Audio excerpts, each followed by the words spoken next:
Monster Hunter World provides hunters with numerous tools and weapons to take on the beasts that roam the world. With each weapon comes a unique set of moves and mechanics that a hunter must master. With training and knowledge of these, a hunter can decimate the monstrous foes that lie in their way. I'm Darcblade, and in this video we're going to bring you a hunter's guide to the Greatsword. The Greatsword could be considered one of the most iconic weapons in the Monster Hunter franchise.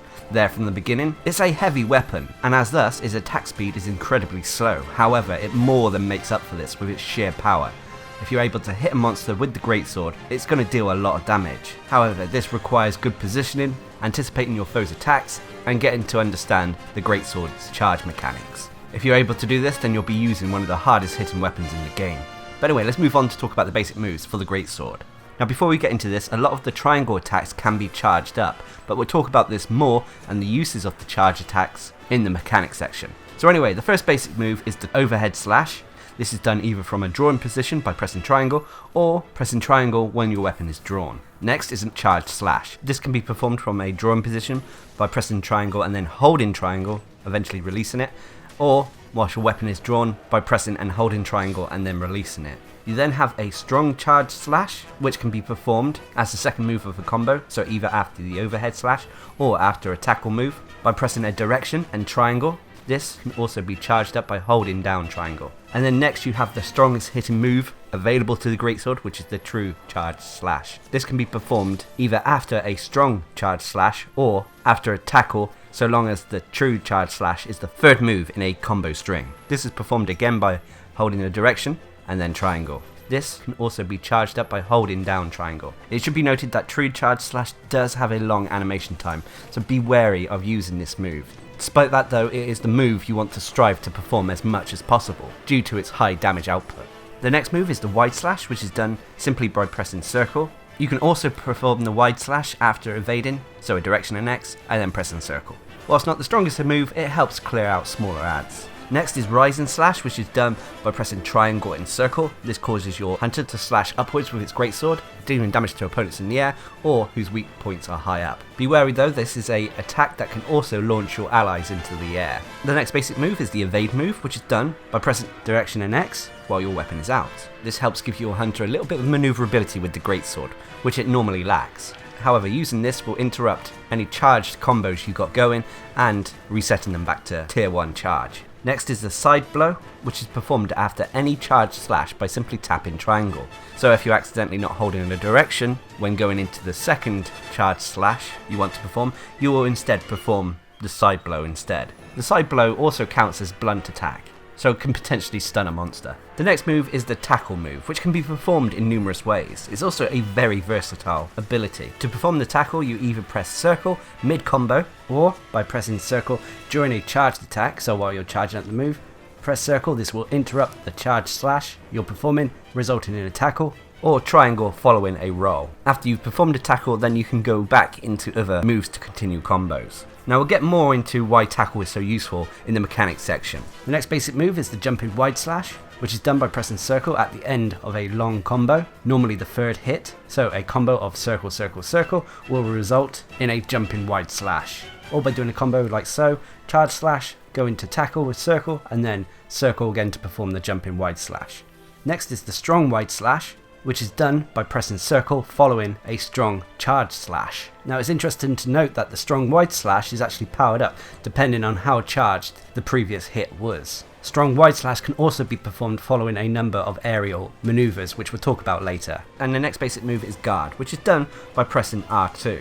Now the greatsword guard is not the best in the game, but is by no means the worst. And whilst it may not be able to block as much damage as the lance or gun lance, it nonetheless should be utilised to help defend your hunter. Whilst blocking as well, you can also press triangle to perform a little simple kick move. Whilst the practicality of this move is not great, it can be implemented in combos to help charge your weapon quickly. But anyway, let's move away from the basic moves to talk about the unique mechanics behind the greatsword. The first mechanic that hunters have to master is the charge slashes. Now most attacks you make with triangle, these are normally the charge slash, strong charge slash, or the true charge slash, can be charged up. This means that you can hold the triangle button down to charge your hunter's energy, increasing the damage of each of these attacks. Now when you're charging an attack, it has 3 tiers, or levels. There's tier 1, tier 2 and tier 3. Each respectively increases the red light around your hunter. What you want to strive for is that tier 3 or level 3, where the red light sparks its brightest. Once it does, release the button for maximum damage. If you should continue to hold the button though, you will overcharge your hunter, reverting the charge back down to tier 2 or level 2. Now once you reach tier 3 or level 3, you will know your hunter has reached this stage not only by the red sparks surrounding your hunter, but they'll perform a little squat motion. Once you see this, release the button for maximum damage. This is a nice animation indicator to help you achieve maximum damage. Now it should be noted as well that whilst charging your attacks, should a player be hit, knocked away, rolls away, or even just stops the combo, then you will lose the charge you've already gained, meaning that you'll have to start the process of charging your weapon's attacks up again. You'll notice sometimes when charging your slashes, especially when it comes to the true charge slash, that if you've been successful in charging up previous attacks, it doesn't require as many charges to get to that tier 3 for that final big hit. However, this is not the case with every single combo you can perform.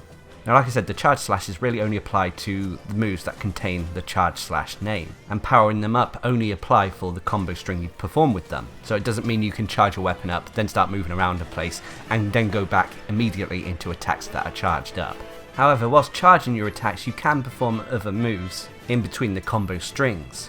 Whilst this may mean you miss out on attacks like the charge slash or the strong charge slash, it enables you to quickly potentially get to that true charge slash, which is the attack you want to strive for. This is normally and most easily achieved through the tackle mechanic.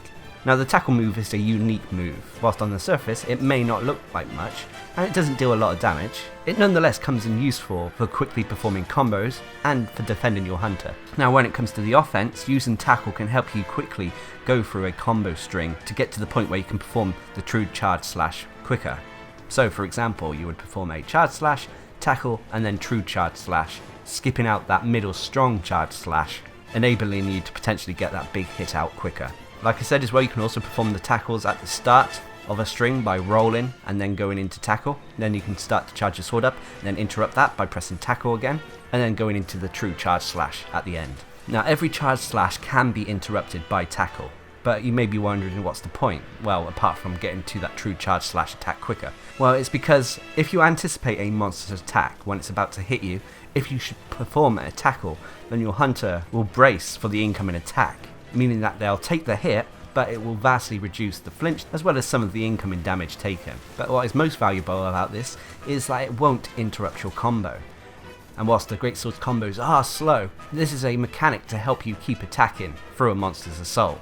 Of course, there are downsides. If there are fast moving monsters who hit multiple times, then trying to time this can be very tricky, but nonetheless, it's something you need to master. But anyway, let's move away from the unique mechanics of the greatsword and talk about the useful combos. Now, as with most of the weapons in this game, the combos are very fluid, meaning that you can mix and match them very easily. Most of the greatsword combos though are very short, meaning they're only about 3 or 4 hits. The first combo we'll cover is a very fluid one that helps deal with small adds. This is the wide slash combo, which is done simply by pressing circle, circle, circle.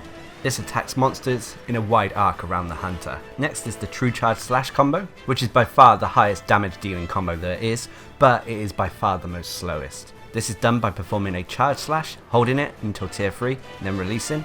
Then you go into a strong charge slash, so that's a direction and triangle. Hold this again until tier 3, then release, and then finally go into the true charge slash, which again is a direction and triangle. Hold that until you spark, reaching tier 3, and then release for maximum damage. As I said, this is probably by far the highest damage dealing combo there is in the game, but it is by far the slowest, and rarely will you get a chance to perform this to its maximum. The next useful combo is the double tackle into true charge slash.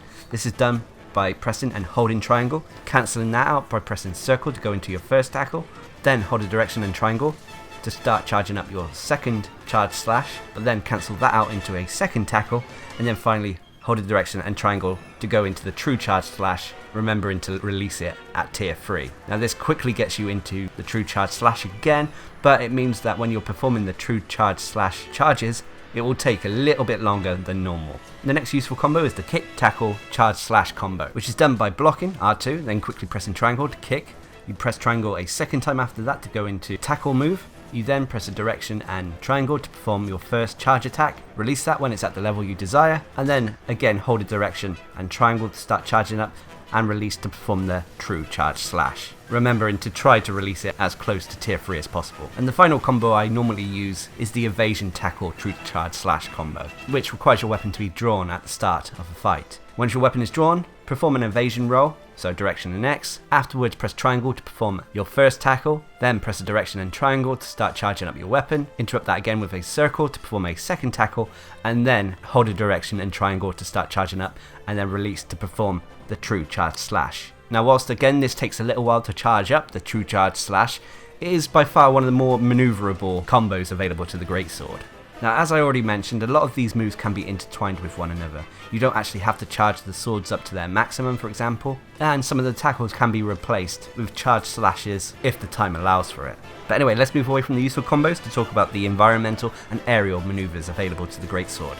The first basic aerial move is the mid-air charge slash, which is done whilst jumping off a ledge or following off from running up a tree or wall by pressing and then holding triangle. Whilst holding triangle, the attack will charge up similar to the standard charge slashes, increasing its damage. However, you can release this early to perform a simple jumping slash, or continue holding until you've got to the charge you want, then releasing to perform a mid-air charge slash. After landing, you can press either triangle and circle to perform a strong wide slash. Next is the charged rising slash. This move is done when sliding by pressing and holding triangle. This works similar to other charged moves, so the longer you hold it, the more charge it will gain. Afterwards you release it to cause your hunter to uppercut with the greatsword. After which you'll be able to perform the plunging attack, which is triangle again. This causes your hunter to thrust the sword downwards, hitting the monster multiple times on the way down. You can then follow this up with a strong wide slash with either triangle or circle after the plunging thrust. Now it should be noted as well that if you're able to mount a monster with the greatsword, then when it comes to taking down the monster following a successful mount, the attack you perform is another charge slash, so it can be charged up to 3 times. Also try to remember to release the attack once you've reached that third tier of charge. But anyway, let's move away from the environmental moves to talk about the additional tips for the greatsword. The first additional tip would be when guarding. Now, the greatsword doesn't really consume sharpness as quickly as other weapons in the game. However, should you guard a lot, then you'll notice that while blocking, it will incur increased sharpness loss. So this is probably the main reason of sharpness loss with this weapon. The next tip players should be aware of when using the greatsword is that due to its low speed, if you get a little bit greedy or reckless with the greatsword, you'll often expose yourself to a monster's attack, meaning that you'll take needless damage. You have to try to adapt to this and strike when it's most optimal. It should be noted as well, at the end of a combo, you can perform the evade roll, so direction and X, to help deal with the long recover animations that sometimes the greatsword comes with. When it comes to charging your weapon as well, should you overcharge the weapon and go back to tier 2 to release for that final attack, it means that the recovery time will be longer, leaving your hunter open to attack. Another tip as well is that when it comes to charging your weapons, sometimes it is better to just land a level 1 or level 2 attack rather than no attacks at all. Now when it comes to the damage of the greatsword, certain parts of it deal more than others. For example, the tip and the hilt won't deal as much damage as the centre of the blade. The centre of the blade, where the meat is where the highest damage and hit will come from. Another additional tip as well is that if you time a tackle right, then you can ignore an enemy's roar. As I mentioned as well in the basic moves, performing the tackle during a charge slash not only enables you to go into the next move in the combo string or block an enemy's incoming attack, but it's also a quick way of cancelling out one of the charge slashes should you know it won't hit and you don't want to commit to the attack. And then finally, one last additional tip is that if you want to hit a sleeping monster with your true charge slash, so it deals double damage, you can go up to a monster's head, get right up close to their head, block, immediately roll back, turn around, and then start performing the triple charge slash combo. This takes a little bit of time to master, but once you got it down, it means you'll be seeing some very big damage numbers. But anyway, let's move away from the additional tips to talk about the pros and cons of the greatsword. Obviously, the major pro is its high damage output. One of the highest damage dealing weapons in the game per hit. You're able to get some very big numbers with this weapon. You should always try to strive for the true charge slash as well, as the attack from that move vastly outmatches any other attack you can perform with this weapon. Even the 2 previous 2 charge slashes will not add up to the same value as the true charge slash. The next pro is the tackle mechanic. The tackle move is a wonderful tool that allows you to continue your assault with the greatsword, being able to anticipate a monster's attack, taking it on the chin so to speak, resulting in your hunter being uninterrupted on your assault on a monster. Timing though is required to master this mechanic, but once you got it down, it's something you'll want to use often. Failing that though, you can always rely on the block mechanic, should you need some more defense. And the final pro is that the weapon is less reliant on sharpness gauge than other weapons in the game, meaning that you won't burn through that sharpness gauge as quick as other weapons, allowing you to keep that damage modifier for a longer period. That is unless, of course, if you're blocking too often. Anyway, moving on to the cons though. The biggest con, and I think many will agree with me, is the weapon's slow speed.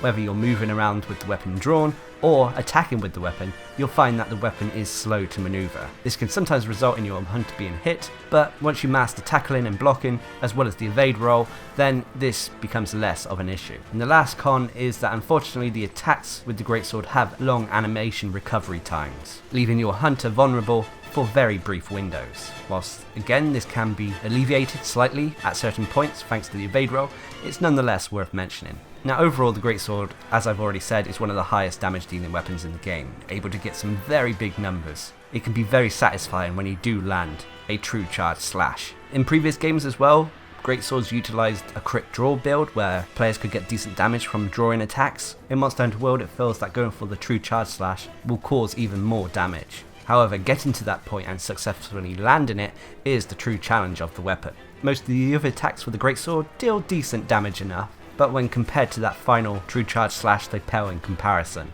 On top of that though, despite being a weapon that focuses on damage, it does come with some defensive options in the form of the tackle mechanic, as well as being able to guard. Whilst the guard, like I said, isn't the best in the game, it nonetheless can save your life. The tackle is something you need to get used to as well. Being able to anticipate a monster's attack, tackle it, and being able to continue your assault is something hunters with greatswords should strive for. Whilst yes, you have to watch your health at these points, because you will still take a little bit of damage, it nonetheless enables you to potentially land those huge hits.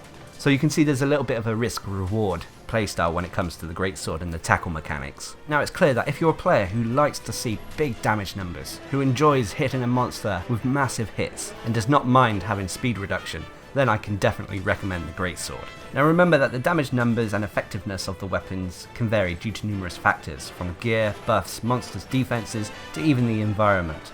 All of these can help or hinder a weapon's performance. With that in mind, learning as much as you can about the weapon can help achieve a successful hunt. Anyway, I hope you found this video informative, and until next time, I've been Darcblade, bringing you a hunter's guide to the greatsword in Monster Hunter World. Hope you enjoyed the video, thanks for watching, subscribe and like for more.